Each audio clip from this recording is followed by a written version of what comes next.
Jose, and I lead marketing at Metis.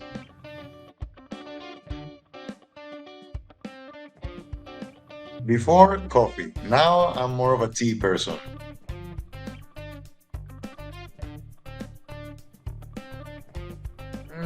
Depends on the day, but usually no breakfast.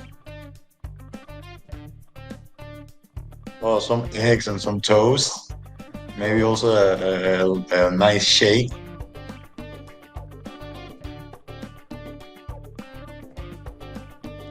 I mean, like all of these questions are kind of like depending on the day, like sometimes I'm a singer, sometimes I'm a dancer.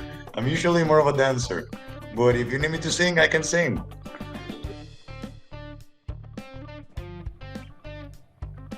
Nowadays, probably a night out.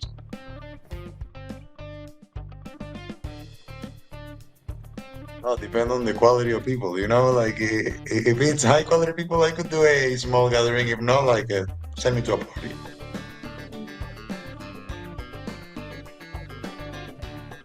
Oh, probably chocolate chip cookies.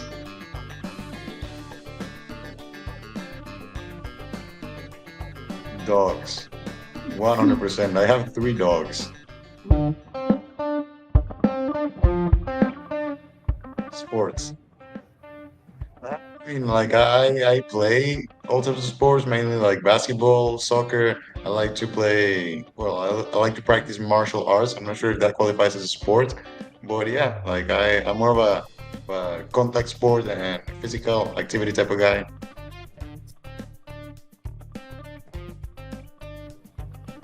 Oh, musician. Recently, Bad Bunny has been like a pretty fire, So like probably Bad Bunny.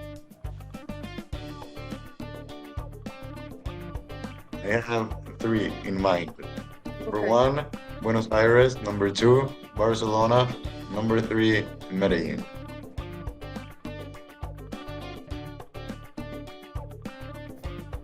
I'm Jose. I'm a happy, curious, very passionate person that likes to help people grow and projects grow while I grow as an individual myself as well. I think that will be a pretty short and accurate description of myself.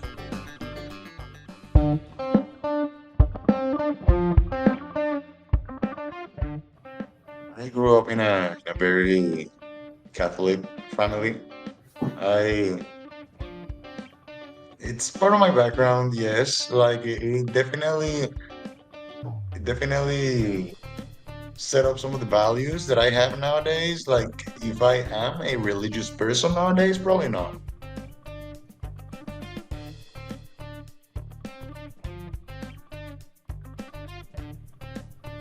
A lot of things. A lot of things. All the way, like from shit posting on Twitter, all the way to like river surfing, to hike, to walk my dog. Like I like experiencing all type of things. Like also a nice craft beer on a Saturday evening. Mm, pretty nice. So yeah, I like to do a lot of things. Walking my dogs is for sure I'm on like up there. Mhm.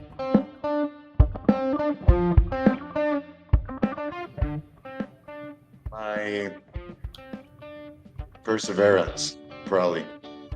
The fact or the skill, maybe the quality that even though sometimes I will get knocked down, like I will stand up and I will go back at it.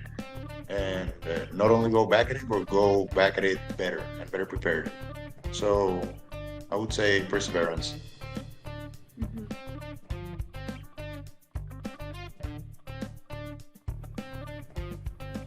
You gotta value the people now in the present and let them know that organization is gonna make your life 10 times easier and that life is short. So you gotta enjoy it.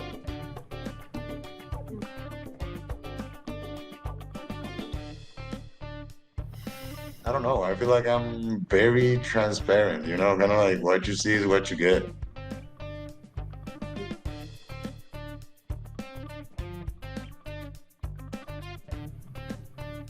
I hate waiting in lines for sure.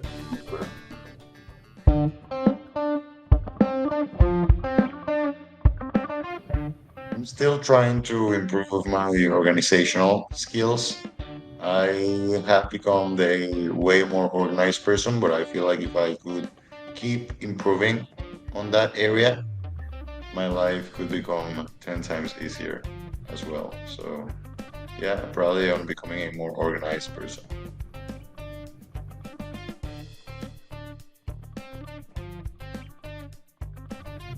Not care about what people think, like at all. Like no one knows what they're doing, you know? So enjoy life and then do what makes you happy. 'Cause life is pretty short, but it's sweet.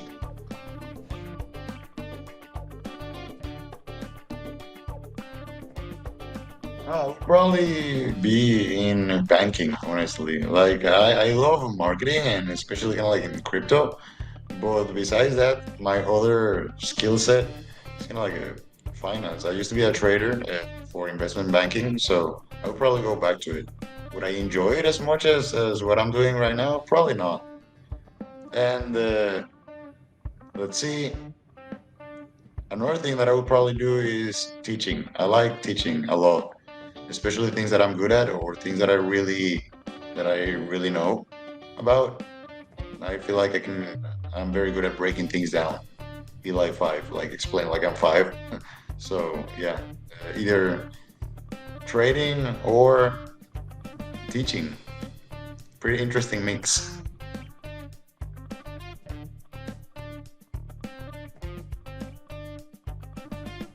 Treat others like treat others like you would like to be treated, and enjoy the ride.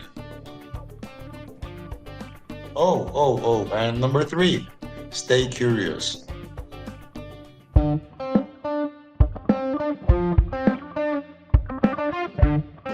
So my regular day at Metis, I have, yes, like a bazillion meetings.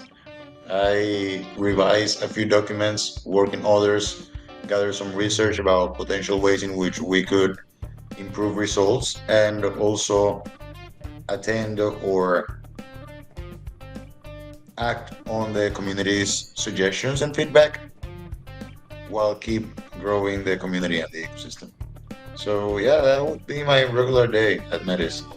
Always interesting though. Pretty fabulous people involved.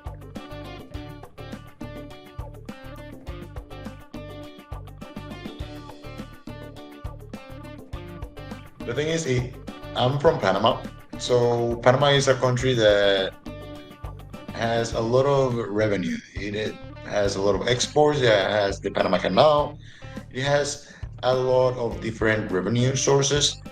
But the way state funds are managed in Panama works in a funny way, and it's not as transparent as it could be. So during the pandemic was was a time in which you could really see these playing out in real time. All of these funds not going to the people that needed them or the institutions that needed them, but instead going to superficial cases, people that were in the right place or in the right circle. So at the end of the day, these type of technologies, blockchain itself, could really solve a lot of these issues. Ethereum is a good example of a network in which states, governments could really move funds in a very transparent way and wouldn't even need to be a on Bitcoin, on ETH. It could be on stable coins, on any type of currency that they want, backed by what they want, but it would work in a transparent way because everyone could see where their tax money would be going to.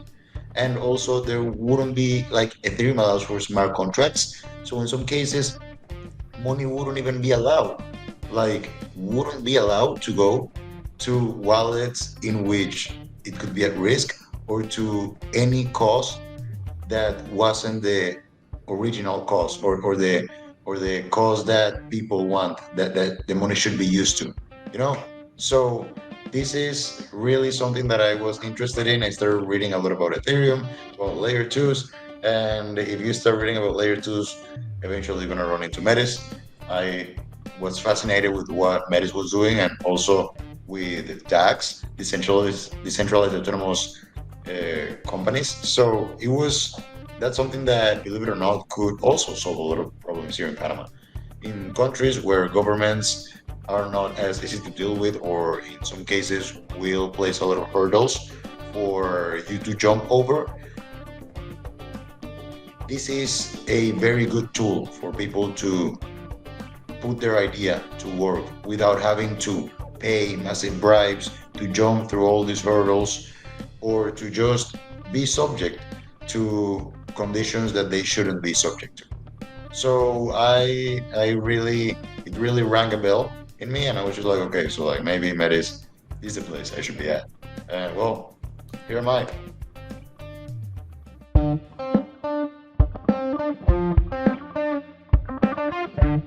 So actually, while I was before starting to work in Metis, I was working at, I told you, at an investment bank. So I was doing trading over there, but at the same time, I was growing a community, kind of like a crypto community in Latam with a few other friends. And the community was actually like got pretty big, to a point in which we had a 5,000 people community, maybe a little bit more, like a little bit bigger. And it was three of us running it. It was actually very nice. It was like free, so we weren't making any profit per se. It was like non-profit. It was purely educational, but it was like really good. We met really talented people.